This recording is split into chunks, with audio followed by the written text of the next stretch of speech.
Welcome everyone to our Decorative Stitches class today, part 1. I am Nancy Bronstein. I am a Pfaff educator, and today we're going to have a lot of fun with decorative stitches. And in 2 weeks, Mickey Hudson will be teaching part 2. And those of you that have taken her class know, or classes, know that she's lots of fun and really creative. So if you don't, hopefully you won't get enough of decorative stitches. I'll just whet your appetite today, and you'll tune in again in 2 weeks, same time, same place, to hear Mickey.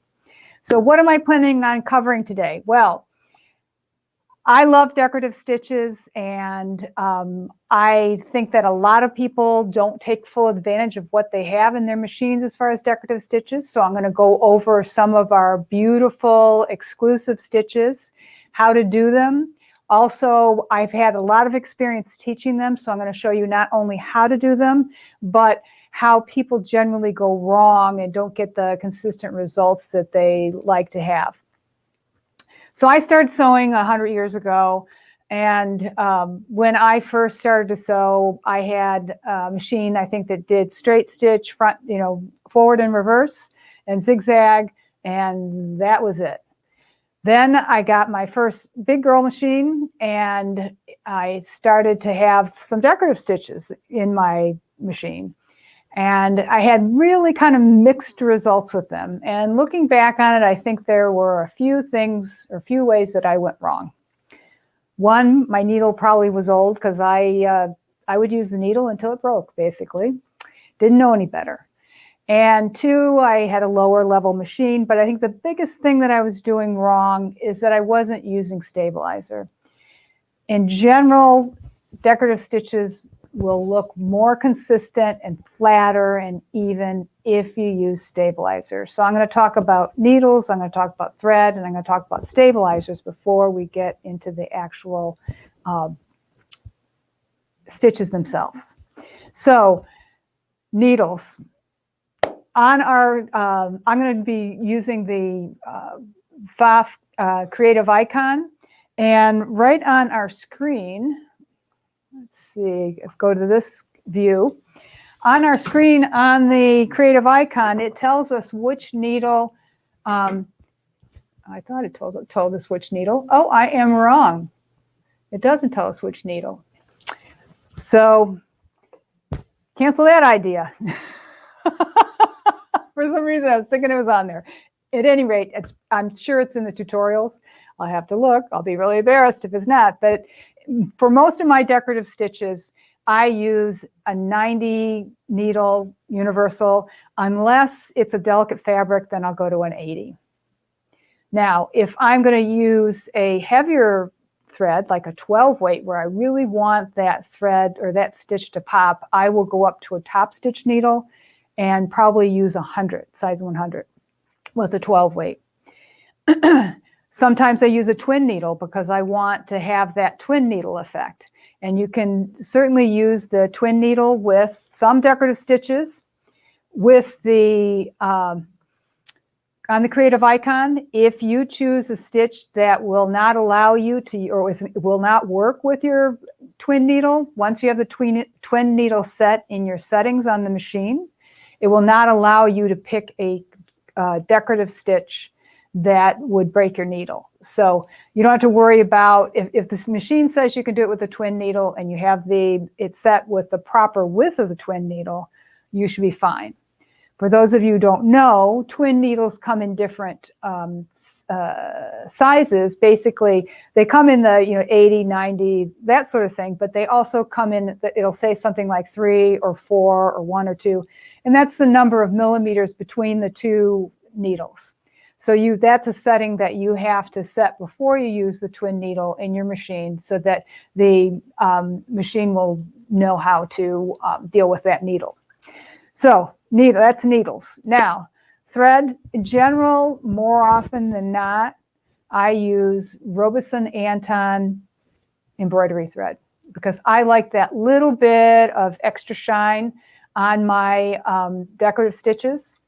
Unless for some reason I want more of like a sashiko or boro effect, then I would go with a cotton thread that has more of a matte finish. It looks more homespun. So it depends on the effect that I want to have. And like I said before, if I want it to really pop, I will use a heavier weight thread, like a 30 weight or a 12 weight.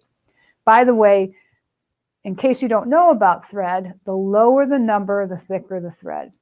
So a 12 weight is pretty thick. Pearl cotton is probably an 8 weight. And it goes up to, your really, really thin quilting threads are 100 weight, and they're like a spider web thin. They're very, very thin. But you wouldn't want to use a really, really thin thread to do decorative stitches, probably not, unless it's a very delicate fabric, because it won't show up. I think embroidery threads generally are great for most purposes. Now, stabilizers. Depends on the project.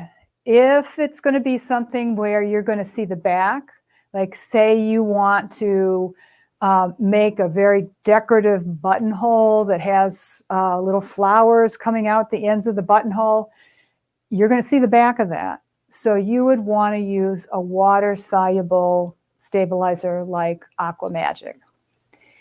You may even want to use 2 layers of Aqua Magic. Depends on the thickness of the fabric and the thickness of the decorative stitch. As with everything, before you sew a decorative stitch or an application on your project, do it on a piece of fabric, the same type of fabric, beforehand with the same stabilizer, and make sure you're getting good results. So that's water soluble. If it's a garment that the embroidery is going to lay against my skin, and you're not going to see the inside of the garment, I would probably use cutaway.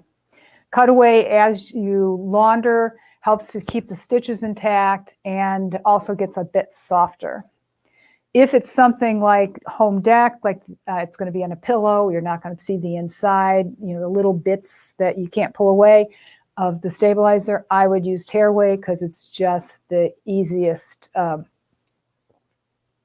to do, easiest to remove.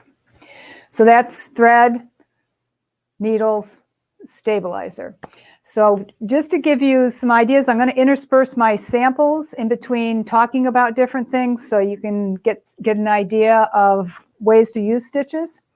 This is a half of a table runner underneath my camera here. These are single ribbon stitches, radiant stitches, and floating stitches.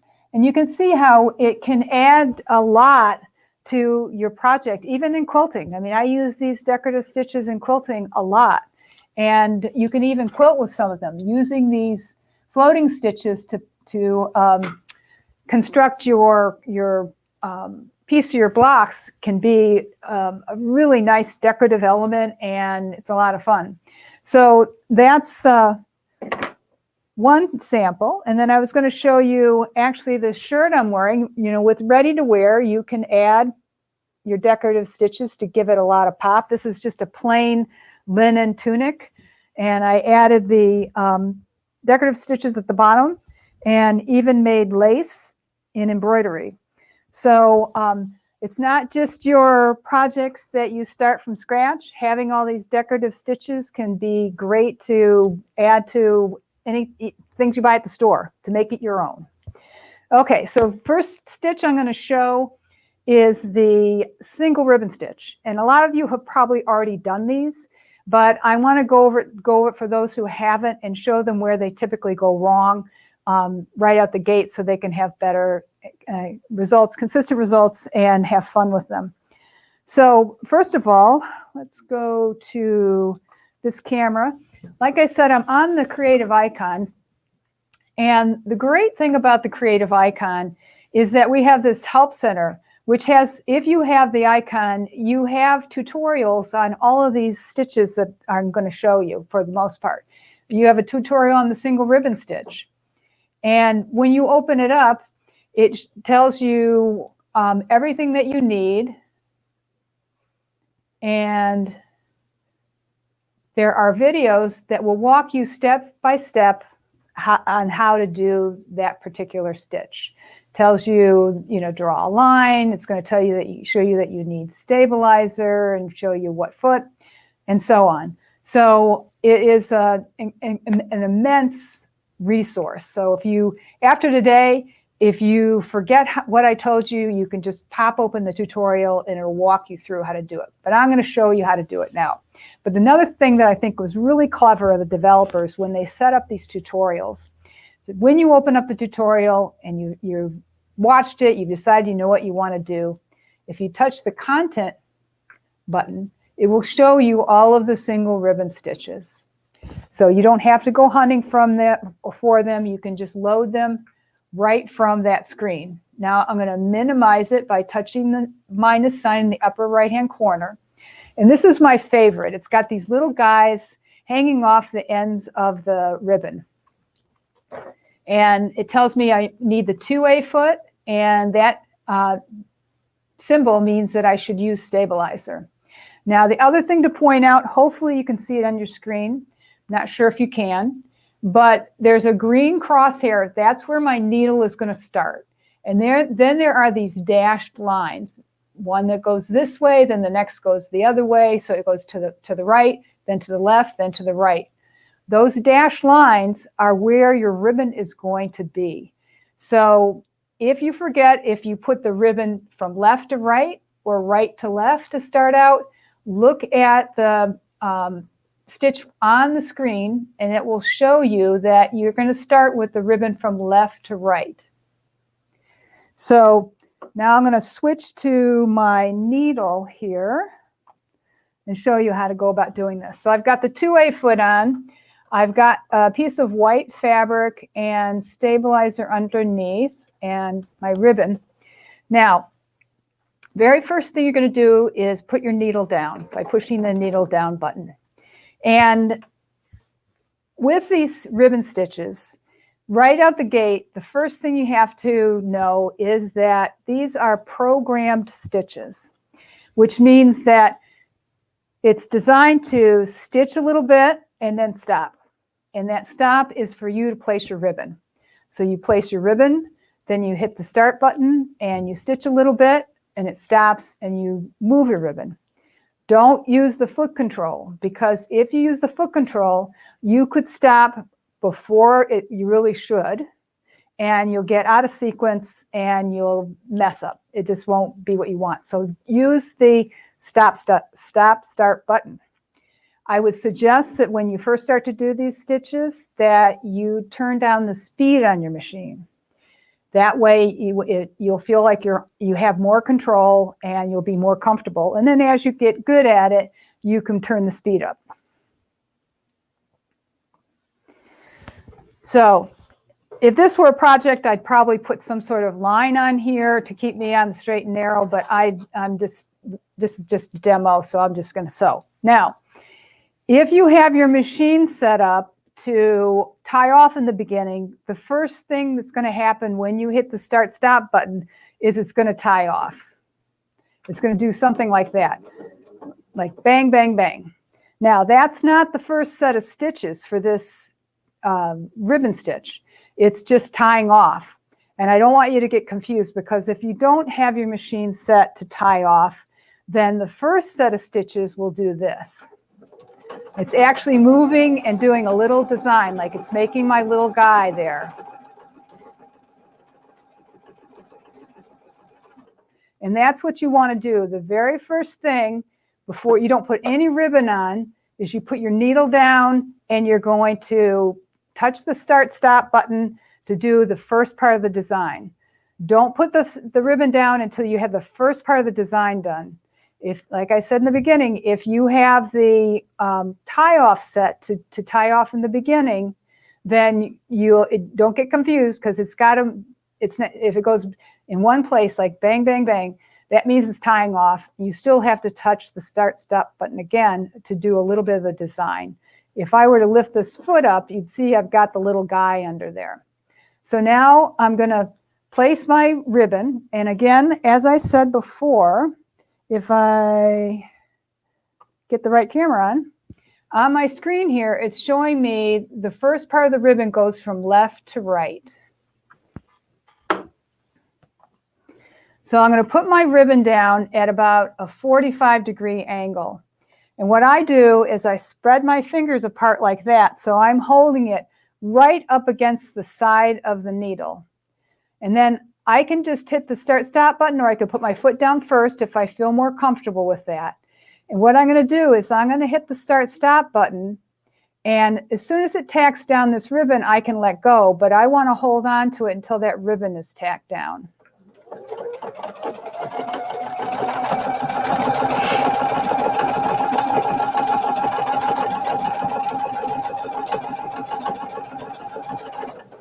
And then when it stops, I'm going to take my ribbon, I'm going to flip it over and bring it across like so. And again, I want it butted up against the side of the needle. So if I bring my foot up, I can take a peek and I can see that it's touching the needle.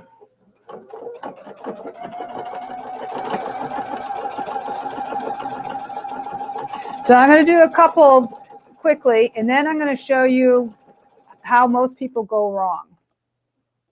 Well, the first thing they do when they go wrong is they put the ribbon down before they do that first set of stitches. That's number one.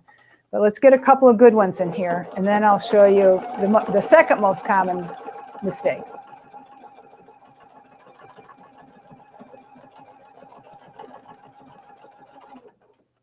I'm going to flip it over, bring it up against the needle.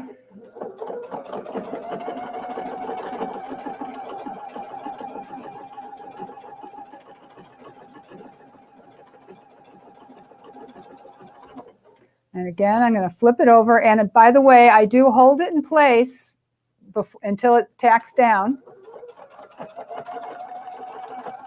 Okay, now the next two, I'm going to do what people do that get poor results. I'm going to bring it over, and I'm going to pull it up against the needle, and then I'm going to let it go.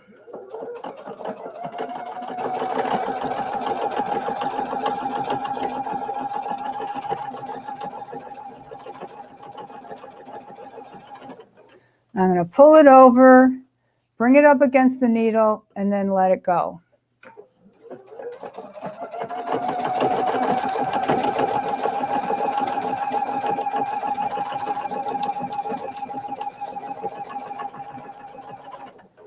And now I'm going to cut it and show you the difference.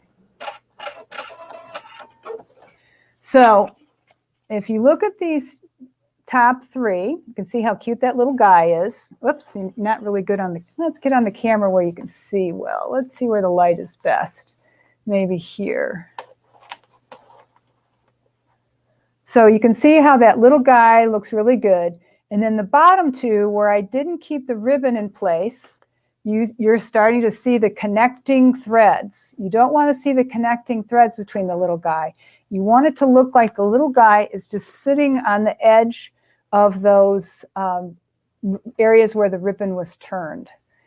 Now, the only other way I've seen people go astray is when they're flipping the ribbon, if instead of being too loosey-goosey, they pull it too tight, and then it pulls the fabric up. So, you know, there's a middle ground where you're keeping it in place that, you know, you get this nice result. So you don't want to be too loosey-goosey, you don't want to be too tight. So that is a 1/4-inch ribbon. And I show you the same single ribbon stitch using, so you can see the difference. You can see how using different ribbon, you get a very different result. So I would start out, if you're new to this stitch, use the 1/4-inch ribbon. And once you get good at it, you can use the 1/8 inch. I like the way the 1/8 inch wide ribbon looks, but it takes a little bit more skill to cover up that connecting line in between and not have that show. So that's how you go about doing the single ribbon stitch. And the 1/4-inch ribbon and the 1/8 inch ribbon are very good for this ribbon, for this the single ribbon stitches. And I'm going to show you some more single ribbon stitches.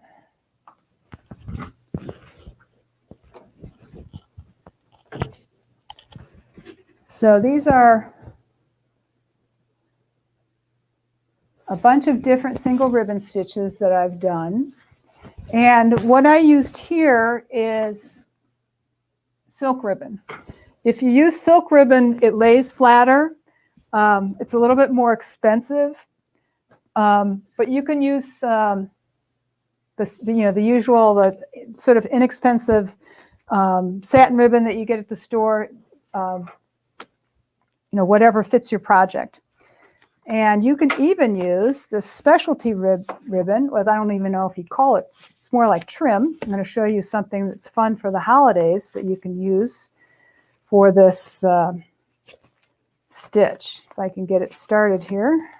Okay, so going back to my camera here, I picked up this holiday trim thinking, I wonder if that would work. So I'm going to go back into my stitches here. And by the way, the ribbon stitches are in the 8th category. And the single ribbon stitches are the 1st category. So 8.1 are the single ribbon stitches. And I'm going to pick this one this time. And as I said before, I start out by putting my needle down. And then I'm going to do some stitching first before I do anything with my trim.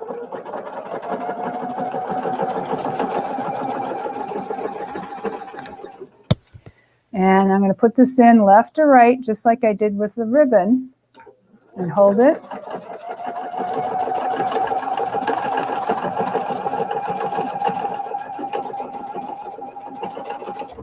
And when it stops, I'm going to bring it from right to left.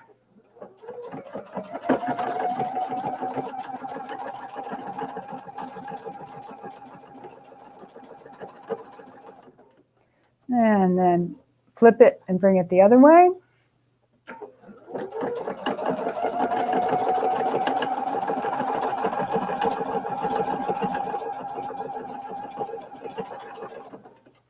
And then flip it again. So I keep alternating directions.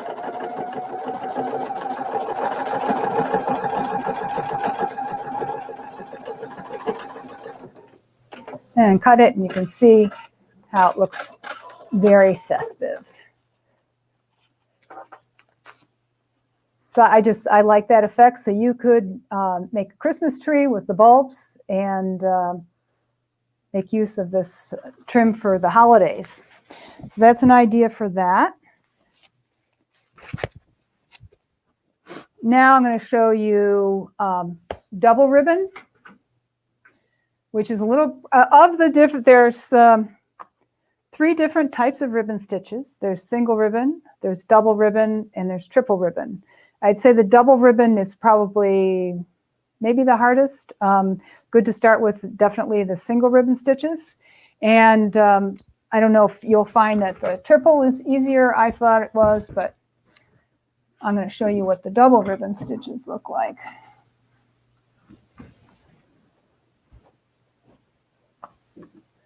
So here's some double ribbon stitches. So you can get an interesting effect using different colored ribbon. This is actually a triple ribbon stitch, but they are a lot of fun and really add something to any project. So I'm going to show you how to do that.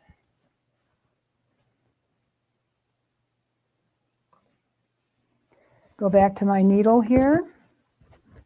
So no questions so far. Please ask questions if you have any questions as we're going along. When I go to classes, I'm the person who's always raising their hand, asking questions. So don't be shy. If there's something you're wondering about, please go ahead and ask. So I'm going to get my fabric out to do the double ribbon stitch.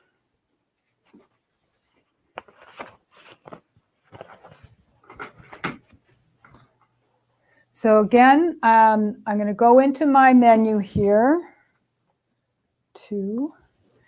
and I'm in the 8th category, the first subcategory, and I'm going to go down to 8.2, and I'm going to pick this 4th ribbon stitch.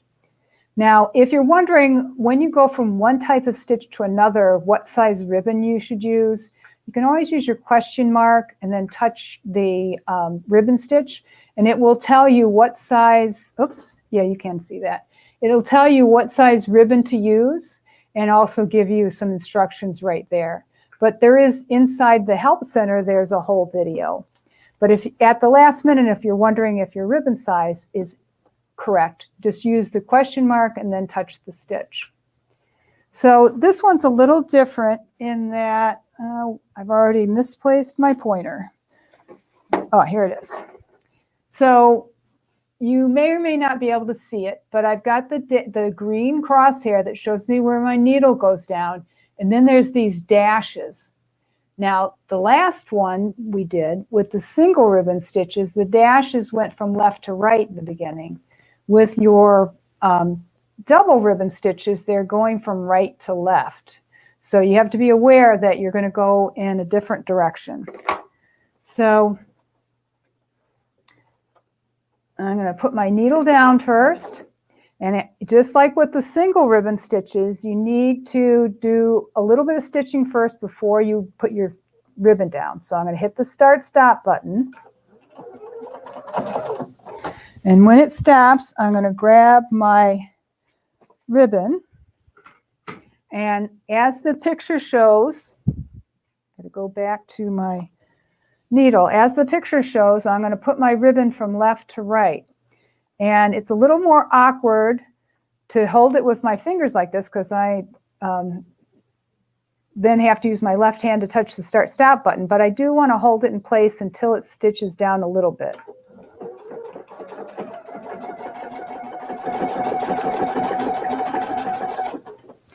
Now I'm going to take some ribbon and put it the opposite direction.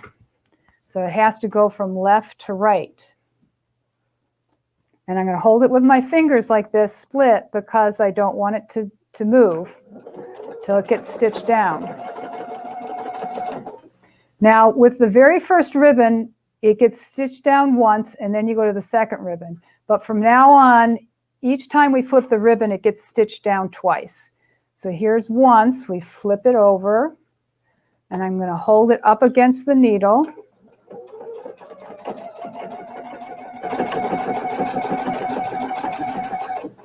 And then I have to flip it again. And if you ever wonder, no, I don't have to flip it again. I have to do, I said that wrong. The first time for each one, you do it once. So now I'm going to bring this over to the right and stitch that down. Now we start doing the twice on each ribbon. So with each ribbon, you do it once to begin with, and then you start doing it twice. Stitching it down twice. So I'm going to flip this over.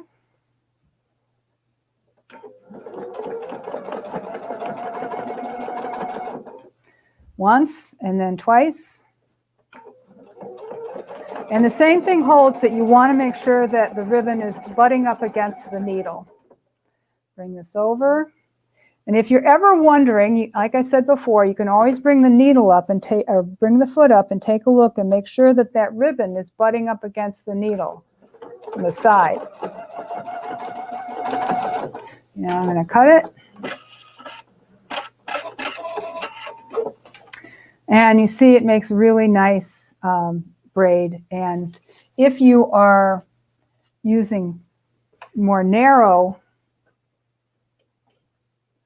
ribbon, then you can actually see some of the threads in between the threaded design.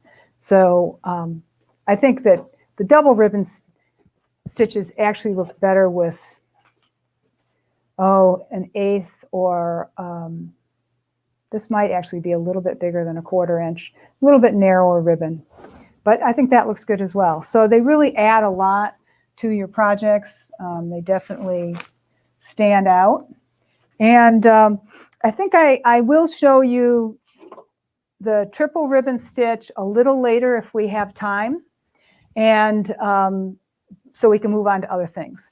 So I have a question here. Do you tell the machine the width of the ribbon you are using? No, you don't. The machine in the instructions, either in the tutorial or if you touch that question mark on the screen, let me show you again, will tell you what's recommended. So if I were back in my stitches and I touched the question mark and then the stitch, in here it tells me what's recommended: 1/8 to 2/5 inches ribbon, which is 2 to 5 millimeters, but you don't have to set anything in the machine. And most of the single ribbon and the double ribbon stitches use pretty narrow ribbon. If you have a bunch of wider ribbon, then the triple ribbon stitches would really be more appropriate for that. Of course, it gives you a much larger braid and probably more for things like home dec. Here is a shot of what this would look like. That's actually, let me show you a sample.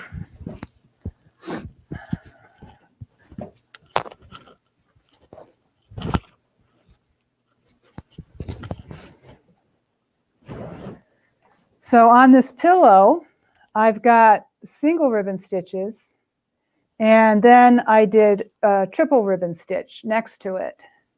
And, you know, they both really, you know, pop a great deal, and as well as other decorative stitches here. And you can even do the triple ribbon stitch if you like on some Aqua Magic, and you have a braid, a standalone braid, basically.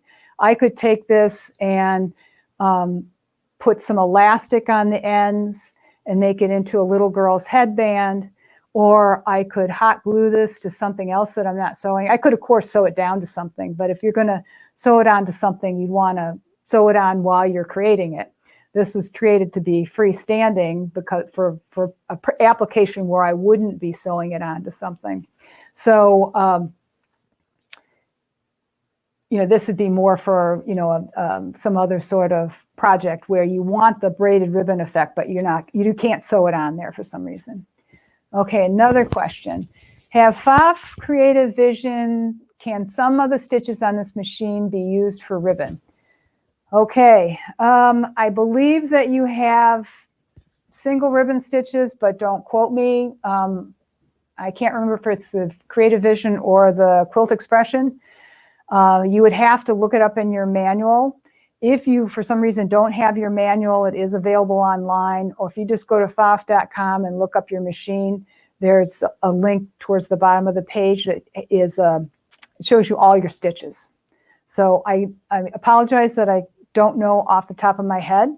Once I start using a new model machine, my memory of what's in what machine is a little incomplete. So I don't want to depend on my memory.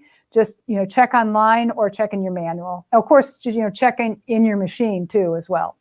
So I'm sorry I don't have a definitive answer for that, but actually I'll look it up and put it in the comments after the class. Okay, so another thing I wanted to show you is that, well, I want to show you that you can combine stitches to make a cute sequence.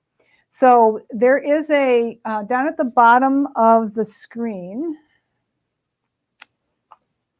down here, there's Sequence Creator. With Sequence Creator, you can create a combo of really cute decorative stitches, and you could save it for later use or just have it repeat over and over again. And I will show you, hopefully I can do it with the light here. This is a placemat for a child, you know, and it's a little bit shiny because I put a protective coating on it, you know, so that it wouldn't, when there's spills, inevitably when you're feeding a small child, there's going to get, you know, it's going to get food on it. And while we're on that sort of protective coating subject, this one I used a coating called Odie Coat that you paint on, but even easier is a product called Lamifix by Inspira. Lamifix is an iron-on protective coating that gives you an effect like this so that you wouldn't have stains. But getting back to the decorative stitches, these are a stitch series where I created by combining stitches. Like I've got a Volkswagen and a boat, and then different hearts, spelled out his name, and a monkey. I love that monkey. Different hearts, and then different sort of home-related shapes, you know, family, houses, trees. And then down here I have different fish. And I'll show you how you go about doing that. So down at the, got to go change my camera. Down at the bottom of the screen is Sequence Creator. And Sequence Creator allows you to pick different any of the stitches and make them repeat in a row. So I'm in Sequence Creator, and I know that I am because I have Sequence Creator up at the top of the screen. And let's pick something interesting. So I'm going to go into Miscellaneous, and in Miscellaneous we have different animals and bugs and fish and things like that. So if we wanted to go on an animal theme, we could pick, say, fish, and then turtle, and seahorse. And now I have those chosen. If I wanted the seahorse going the other way, I can go to Stitch Settings, and I can flip it by touching this, these arrows, and it will go the other way. And I'm going to put it back that way. Or I could flip it left and right. If I think I like that way, that looks a little bit better. When I'm happy with it, I click on OK. And when I go to stitch it out, it's just going to continually stitch that. As long as I keep the pedal to the metal, I'm going to get that sequence over and over again. Now, if I think that I will want to do that sequence again, down at the very bottom of my screen, which you may not be able to see well on your screen, is a heart. When I touch that heart, whoops, touched it twice, I have the ability to name that. You know, I could say, you know, fish, and click on OK, and it will save it to my Sonnet, my space in the cloud, or I could save it to a USB device and give it to my friend that has a Pfaff, or save it for a later date. So it is a format that only Pfaffs can read. So if you did want to give it away, you'd have to give it to a friend that has a Pfaff. But that way you can pull it up again and use it over and over again. So Sequence Creator is great. And while we're down there, there's another button that says Stitch Creator. Stitch Creator is a method to create stitches all new, you know, from your imagination. Or you can take a stitch and you can edit it and take certain parts out or move them around. It's more complicated than I have time to cover right now, but I want to show you one thing that I use all the time really quickly with my decorative stitches. So I'm going to touch Stitch Creator down at the bottom. And I'm going to go in and I'm going to find a stitch that I'm going to quickly change in a way that I think you're going to like. So say this butterfly. Well, let's pick maybe the fish. So I've got this fish. This is what the fish would look like if I were stitching it out. But it's say I want it to really pop. I can go down to Edit, and over on the right-hand side, there's a box that says 3X. If I touch that, now that all of those stitches are triple stitches, and you see how it's much bolder? Now I have a much bolder stitch. So I use that 3X all the time. Whenever I want a stitch to pop more, I'll use that, and it really will stand out better. So I'll just show you that one more time. I go into Stitch Creator, choose my stitch, and then I go to Edit, and the 3X, click on OK, and now I have a triple stitch.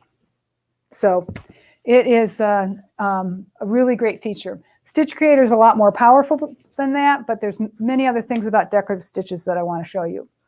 So I wanted to show you the huge maxi art stitches that we have in sewing.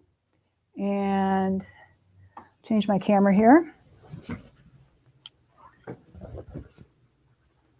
So we actually have these stitches in sewing that are huge. They're like, some of them are 40 millimeters wide. These are gorgeous stitches that can be utilized in a lot of projects. They look like embroidery, but they're not. That you're doing that in sewing. And one of the things that I will often do when doing the maxi stitches, let me find this foot. I will use this multi-line decorative foot, and I'm going to put it over under the camera here. So this is the foot I would typically use, because having those lines help me to make sure that that my big stitch is not starting to kind of, deviate over to the side. This helps. I can see that I'm going. What I want to see is that my foot is going like this as it's going side to side, and that it's not, everything's not torquing. Also, if you're doing lines of decorative stitches that are more simple, like something that's just, like this can help you to line things up so that you do one row and then you bring the next row over and you have this line to make the next row straight in relationship to the first row.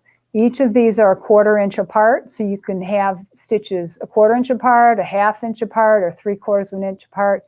So this is really one of my go-to feet for doing lines of decorative stitches. And it's made to do that because it has the lines. It also has this cutout here in the back. Oh, shoot, I don't have the right camera on as I'm talking about it. Here, I'll say that over again. So this foot has these lines that are 1/4 inch apart. So you can do your lines of stitches a 1/4 inch apart or 1/2 inch apart or 3/4. And the foot also has the cutout on the underside. Light's not great here. So that allows the stitches that are bulkier to pass underneath the foot without it hanging up on the foot and distorting the stitch. So this is made from doing multiple lines of decorative stitches. It's a great foot. Yeah, another foot that I often will turn to in doing decorative stitching is the sewing star. Whenever a 1A foot is called for, I could use the 1A, but I really like this foot, which is basically a 1A that has a bigger window to see what's going on. So it gives you more stability than an open toe foot. And yet you can see more than you can on a 1A foot. Let's see, do I have a 1A? I don't have a 1A foot to show you right at this moment. So for a lot of decorative stitching, I like the multi-line decorative foot, and I like the sewing star. And then, of course, the feet that come with my machine. Okay, so I wanted to show you another thing that you can do with your decorative stitches, which you may not be aware of. Let me find a sample piece of fabric here. I want to talk about tapering and single stitch. So tapering allows you to make a square or a frame around something and have really nice corners. So you can use your decorative stitches to make a frame around something, and there's a couple of tricks. So I'm going to go back to my screen here, and I'm going to pick a stitch to make a frame. So I'm going to pick this satin stitch. And when you see this symbol, that's tapering. So that means it can make corners. So I'm going to touch that. And this shows me all the different types of corners. There's different angles. So if I were going to make a square, I would stick with the multi, which means it's going to do it at the beginning and the end. rather than if you want it if you just want one end tapered, like you're going to do for some reason one end you want pointy, then you would use beginning. And I'm going to go with 60-degree taper.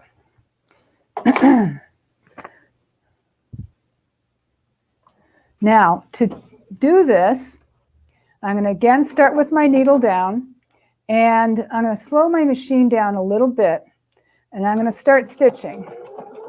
And what it's going to do is it's going to make a tapered end to begin with,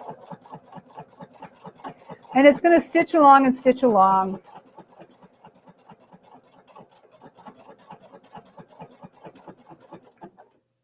And what you see here is the tapered end.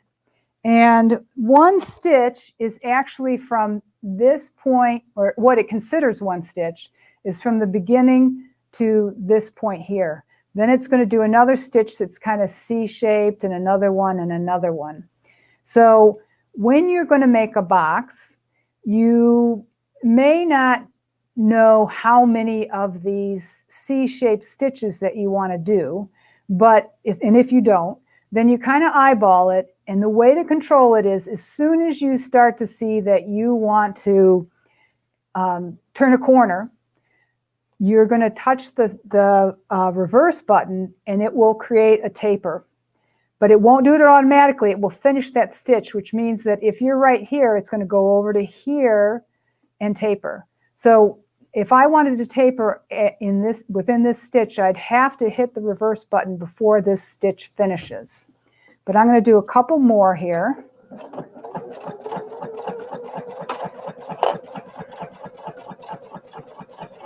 So I'm coming up to a point here, going into the next stitch, so I'm going to hit the reverse button.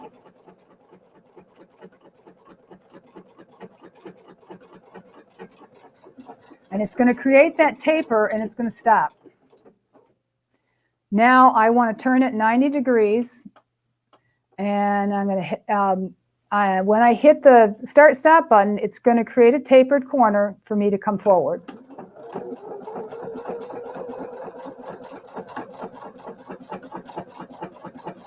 And if I want to make a box, I need to duplicate what I just did before. So I've got my first point and my second point of that C shape. And then I'm going to hit the reverse button so that I'll come to a taper.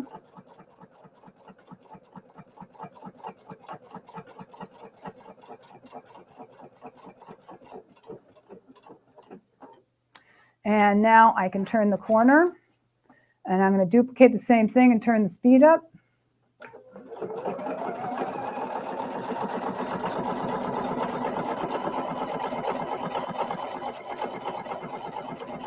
So I got my first point and my second point, and now I'm going to hit the reverse button.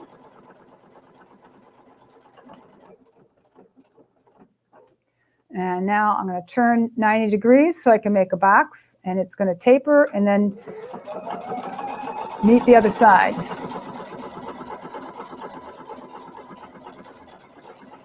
So I've got my first point and my second point, and I'm going into my third stitch, so I hit the reverse button so it makes a taper.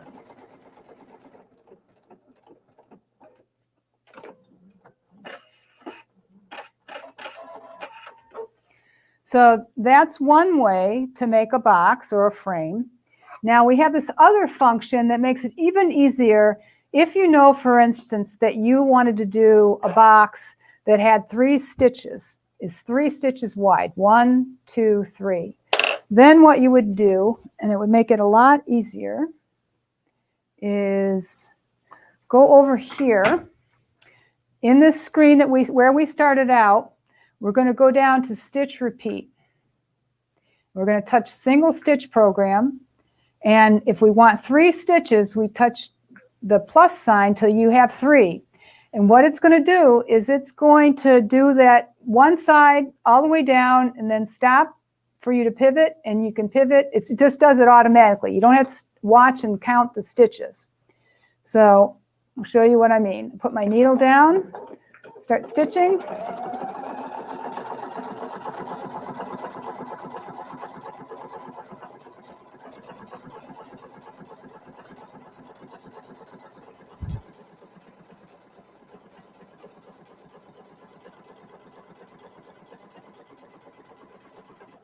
And it stopped on its own. Now I don't have to hit the reverse button because it's already programmed to do 3 stitches and then do the taper.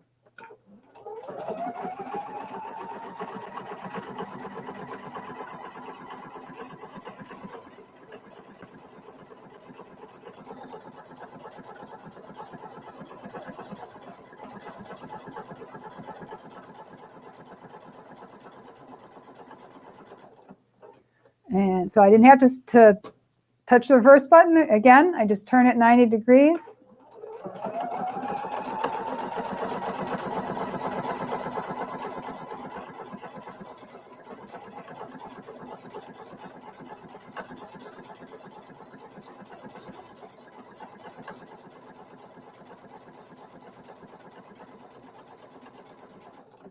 And I'm not going to continue that. I'm just going to tell you a little bit more about what we just did on the screen here. So I had taper already set, so that's why it knew to taper at the beginning and the end. And I employed the single stitch program outside. Well, let's go here. I turned on, or I touched stitch repeat, touched the single stitch program, and told it how many stitches. Now, if I wanted it just to do 3 of a stitch without tapering, then I could go back into my stitches, say pick another stitch.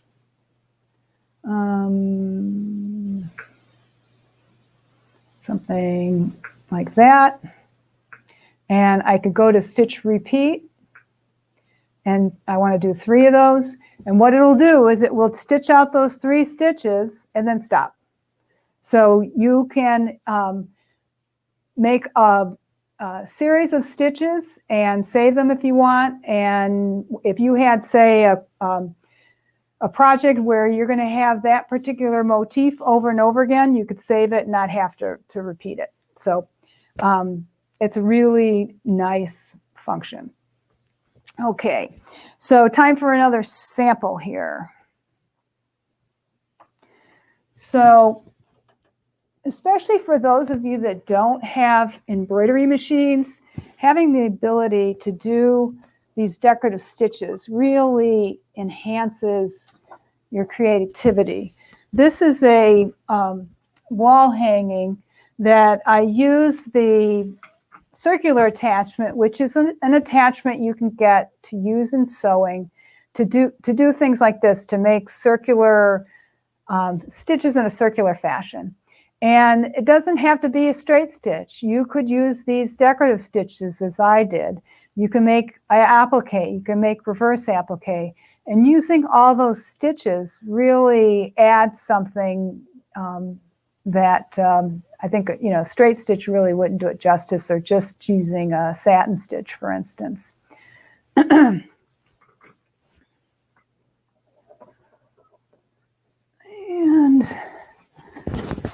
let's see, we've got a few more minutes, so I'm going to show you the triple ribbon stitch. So I'm going to go back into my stitches, open them up, and go to the 8th category. And the first one are single ribbon stitches. The second category are double. The third are your triple. And I have pretty wide ribbons, so I'm going to pick number 10, which, by the way, if you go up here and touch any of these, it will tell you the size ribbon for each triple ribbon stitch. So they start out with more narrow ribbons, are appropriate going up to 10, which is pretty wide. And I got to get my ribbons out here. They're taped, which I should have untaped them before I started this talk. So any questions at all here? Okay. or comments. I think it would actually be helpful for Mickey if there's a particular decorative stitch topic that you would like to hear about, to put that in the comment field, and I will pass that along to her.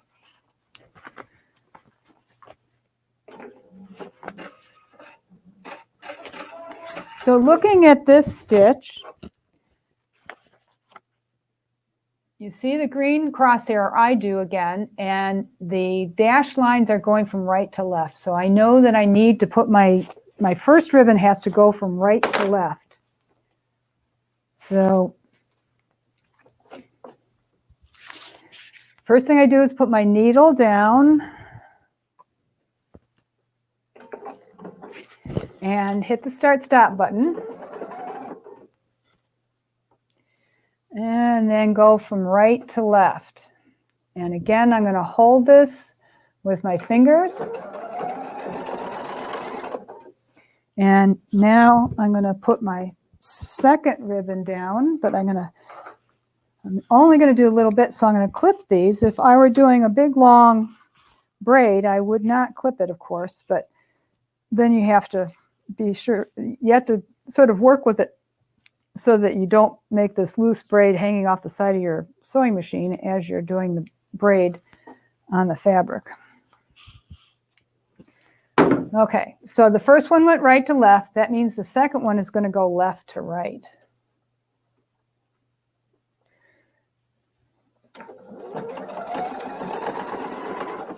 And then the third one is going to go right to left, because I did right to left, I did left to right, and now I'm going to do right to left again. And again, butting up against the side of the needle. Now there's two tricks to doing the triple ribbon. One is knowing that when you're looking at your ribbon sticking down, the next one that gets flipped is the one that's highest. So I'm going to take the blue one and flip it and stick it under my foot.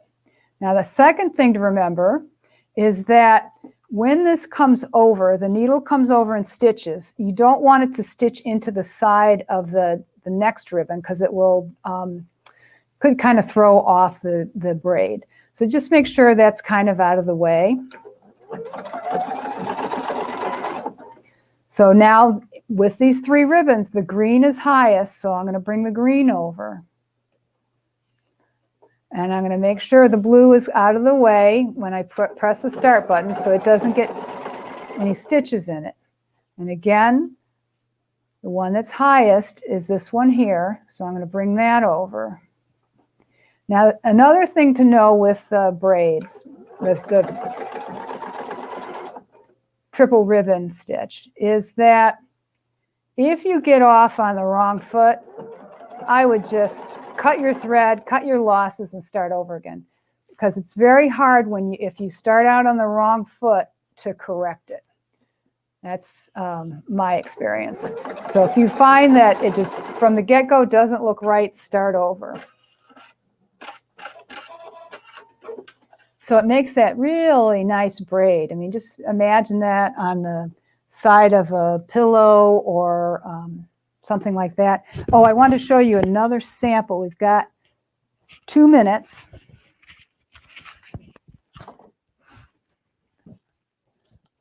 So I bought a whole bunch of these I bought a pack, actually, of these pillowcases to do various projects on. And they're pretty inexpensive and really soft. I was very pleased. And they just, they're very plain. And so I took one, and I think it turned out really nice. Very simple, just 2 rows of stitches. And I did the lace stitch that we have in the Creative Icon, and then one of those very large maxi stitches. Maybe if I put it under here, you can see it better. So, I mean, just by doing those 2 rows of stitches, it elevated this pillowcase to, really nice pillowcase. And so, it was super simple. And just to give you a couple of tips, what I do in a project like this is I take this And the light's not great here. I take the seam apart so that when I sew this, I can start these decorative stitches in the seam allowance. So you don't see, like it starts out, what you see is a fully formed, stitch. You're not seeing the beginning of the stitch for either thing. And to do the lace edge, which is one of our stitches in the 8th category, I took, like I said, I took the seam out, turned the edge up on it, put some water-soluble stabilizer behind it, and then just stitched along that rim. Show you what it looks like. So when you're looking at the pillowcase, there is this little piece that was kind of a decorative element. So this piece on here is where I put the ribbon stitch. Getting it the right way on the camera is always interesting. So to do that, I just had to turn that up, so I'm only stitching on that edge. So I turn the edge up, put the water-soluble behind it, and stitch down the edge so that it's just the lace hanging off that decorative edge. Okay, so I have another question. Do you leave your walking foot down when doing this? We have the IDT, the integrated walking foot, on the Creative Icon and on almost all Pfaffs, if not all. And I do if the machine says I should. So on my Creative Icon, I don't see a symbol here when I'm doing, like for instance, doing the ribbon stitch. I don't see a symbol for the walking foot. I'll show you what that symbol looks like. Nope. If you see that symbol, you put the walking foot down. But another reason why I would know that I'm not using the walking foot is it calls for the 2A foot. It did. And that doesn't have the cutout in the back. So the sewing, information on the interface here, if you take a look at it, you're not going to go wrong. It's going to tell you if you should use the IDT. It'll tell you what foot. It'll tell you if you need stabilizer. So, I mean, it's such a powerful machine, but it's great for new sewers because there's so much information there to help you get off on, to a good start. Okay, so we're at our hour mark or just beyond. Any last questions or comments? I will be checking the comments for the next week. So if you have questions, please don't hesitate to ask, and I'll check and reply. And, if you have a particular decorative stitch topic that you want to hear about, I will pass that information on to Mickey, and hopefully she'll be able to cover it. Hopefully I'm not putting her in hot water. I don't think so. She's incredibly knowledgeable, and I'm sure she can run with just about anything. So thank you for joining me today.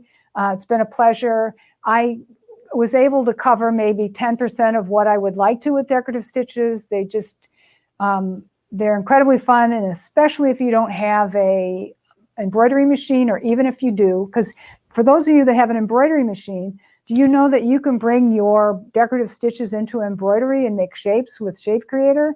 That's a whole other topic. Like this pillow is all sewing stitches, except for this part here. That's an embroidery. But I brought the stitches into Shape Creator to make these squares. So this central part was all done in embroidery. So these decorative stitches are a lot of fun. Hope you have fun with them too. And again, Mickey will be covering part 2 in 2 weeks. And thank you again for joining me. Have a nice afternoon. Happy sewing.